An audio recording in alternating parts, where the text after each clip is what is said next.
What up, YouTube? T-Movies here. Now, since we are really heading into like a new decade and leaving this decade behind, the 2010s brought in a lot of really great animated films. I mean, I do love me some animation. Animated films are some of my favorite genres. There's been some really great ones this year. Whether you talk about from Disney, DreamWorks, etc. So with that being said, here's my 10 favorite animated movies of the 2010s. Alright. Coming in at number 10, I'm going to add Hotel Transylvania. Now, this is a Sony animated film, and it features a really solid cast. You've got Adam Sandler voicing Count Dracula, Kevin James voices Frankenstein. You also got other folks like Steve Buscemi. Selena Gomez was the voice of Mavis, who's of course Dracula's daughter. You got Andy Samberg in this. I really got a kick out of Hotel Transylvania. It's really funny. It's also pretty a little creepy for the kids too.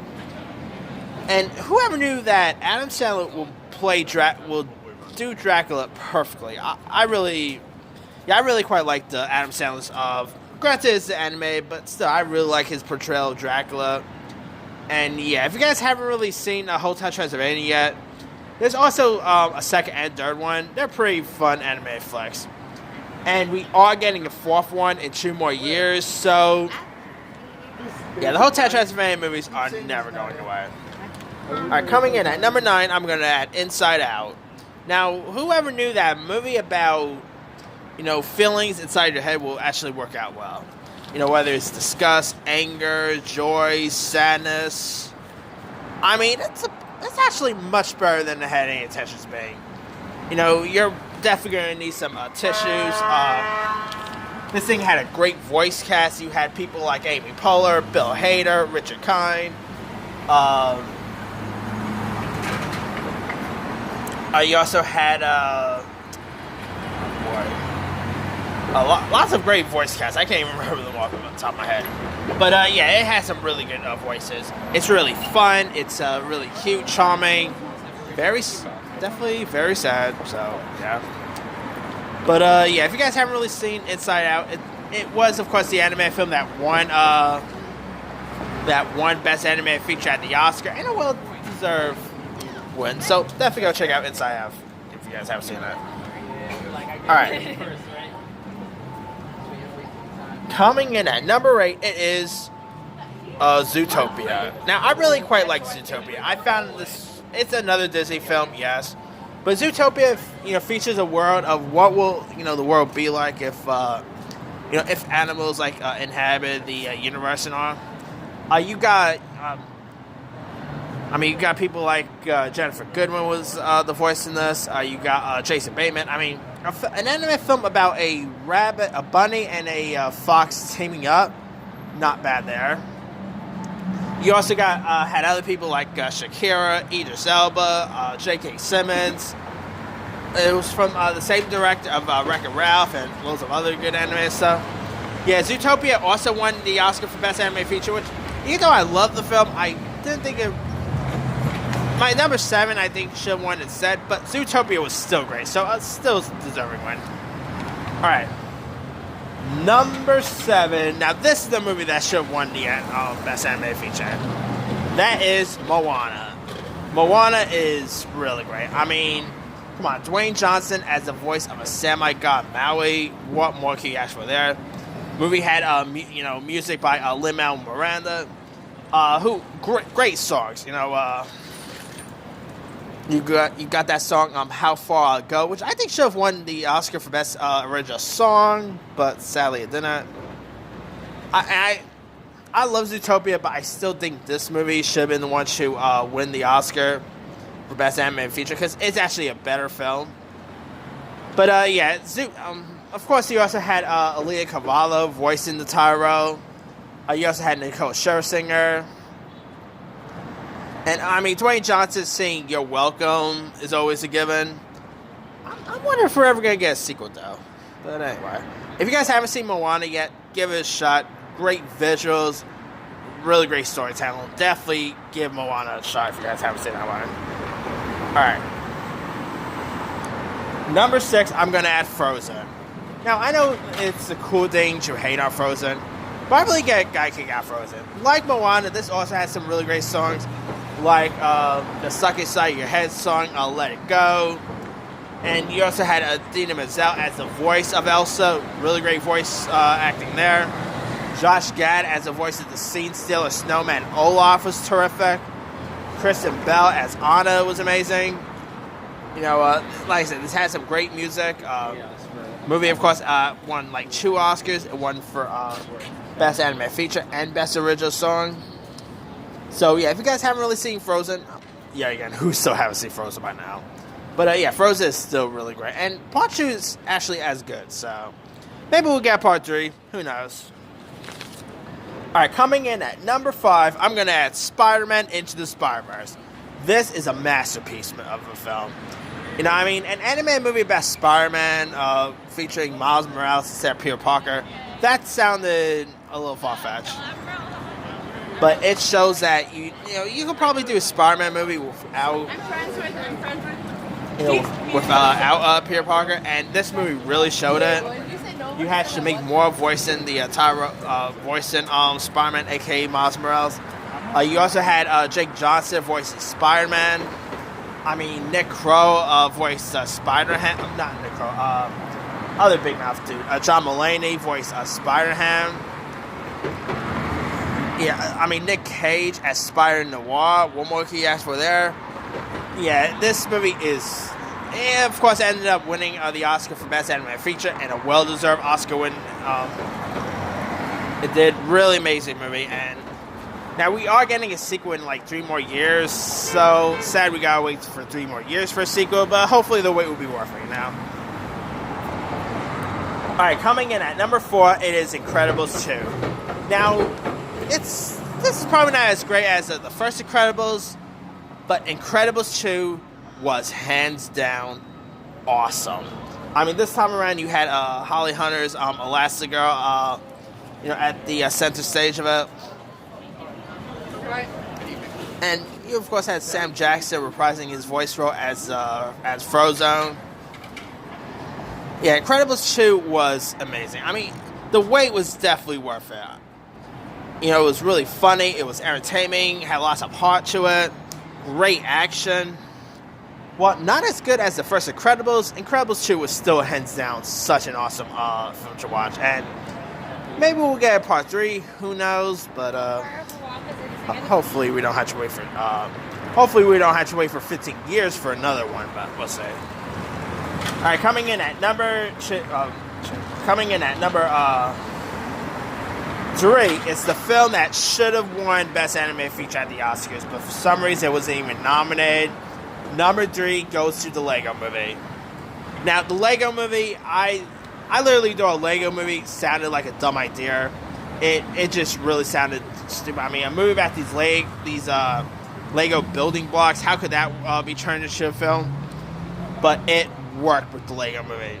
You know, you had Chris Pratt voicing Emmett, Elizabeth Banks as Wallace.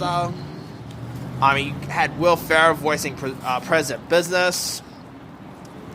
You know, great animation. It has some great music too. I mean, it actually did got nominated for an Oscar, but not for animated feature. It got nominated for Best Original Song, which was that Everything Is Awesome song. And now, of course, we just had a sequel, Lego Movie: The Second Part, which, while not as good as the first Lego Movie, I still really enjoyed the sequel. And of course, instead we also had Lego Batman, Ninjago. And it was just announced that Universal just acquired the rights for Lego properties. So we might get more Lego movies in the future. Sadly, I'm not sure if it's going to be with Emmett or not. But anyway, if you guys still haven't seen the Lego Movie, go check it out. It's a really great film. Alright, coming in at number 2, it is Toy Story 3. Now, while Toy Story 4 is excellent in its part, Toy Story 3, you know, it was a long-awaited follow-up to Toy Story 2. Because when Toy Story 2 came out, a lot of people was like, come on, Toy Story 2 ended perfectly. Do we really need a third one? Then Toy Story 3 came and proved, yeah, we needed another one. Toy Story 3 was awesome. You're gonna need loads of tissues for Toy Story 3, obviously, and I mean loads of tissues, but it's still magnificent. It's funny. I mean, of course you had Tim Allen and Tom Hanks returning as voices here. A great new villain in that bear. I can't remember the actual character's name, but that teddy bear here. Yeah, Toy Story 3 is... I gotta rewatch Toy Story 3 again. It's been a while, but crazy to believe that Toy Story 3 is going to be 10 years old in 2020. So, oh boy, and we of course just had Toy Story 4, which was actually as good. So, and God, I'm not really sure if we're going to get Part 5, but I think we probably will. All right, now my number one favorite animated film of the decade is the film that should have won. That should have been not that. No, it was not bad. It's the film that should have won the best animated feature, and that is Wreck-It Ralph. I mean, Wreck-It Ralph, it's like a love letter to classic video games, where Ralph, voiced by John C. Reilly, is tired of being the bad guy, so he wants to, mainly become the good guy now, and he ends up, being friends with this princess named Vanellope, voiced wonderfully by Sarah Silverman. I mean, whoever knew that foul-mouthed woman like Sarah Silverman will work perfectly in the anime film like Wreck-It Ralph. I mean, you had to get Gilbert Gottfried as a foul-mouth, and he was great in the latter. But Wreck-It Ralph is hands down the best anime movie this decade. It was great seeing some of the iconic video game characters in this. Like we had, we had Cupid here. We had, Sonic the Hedgehog. Lots of really great video game characters here. You also had Jack McBrayer. Alan Tudyk was also in this. You also had Jane Lynch. I mean, yeah. Wreck-It Ralph is the best. And of course, Ralph Breaks the Internet, which was a sequel to Wreck-It Ralph, was actually... That's pretty good. I probably prefer Ralph Breaks the Internet over the first Wreck-It Ralph. I mean, I'm hoping we get a third one, because Wreck-It Ralph is hands down so darn awesome. And if you guys still haven't seen Wreck-It Ralph or Ralph Breaks the Internet yet, go check it out. You won't be disappointed. Anyway, that's pretty much it. Let me do the quick rundown. Alright, 10, Hotel Transylvania. 9, Inside Out. 8, Zootopia. 7, Moana. 6, Frozone. 5, SpiderMan Into the Spider-Verse. 4, Incredibles 2. 3, The Lego Movie. 2, Toy Story 3. And 1, Wreck-It Ralph. Now, there's also other ones I could have added, what's some other good ones? Coco's a pretty good one. If you want to go with adult animated route, maybe Sausage Party. I mean, that's an anime movie not for kids, but still animated. So, what else was out there? My Little Pony was actually pretty decent. Hold on. Alright, sorry about that. Anyway, definitely not the Emoji Movie. That's the worst anime film of the decade. Definitely not Norma the North. That movie was horrible. What else? The recent Yu-Gi-Oh movie was pretty decent. I guess I could also count Lion King. That's a pretty good one. The remake, obviously. I mean, yeah, I could probably do top 20 instead of top 10, but because 2010 had, of course, not to mention Tangled was a great one. Did not really like Rango. Lots of people really dug that Rango movie with Johnny Depp in it. I didn't really care for it much. SpongeBob's okay one. Monsters University is a good one. The Good Dinosaur. I mean, yeah, I could go with, Cooper and the Two Strings, Paranorman, Frankenweenie, some really great ones. But let me leave it to you guys. What are some of your favorite anime movies of the 2010s? Drop a comment below. Don't forget to like, subscribe, hit that bell for more notifications. This here is Team Movies signing off.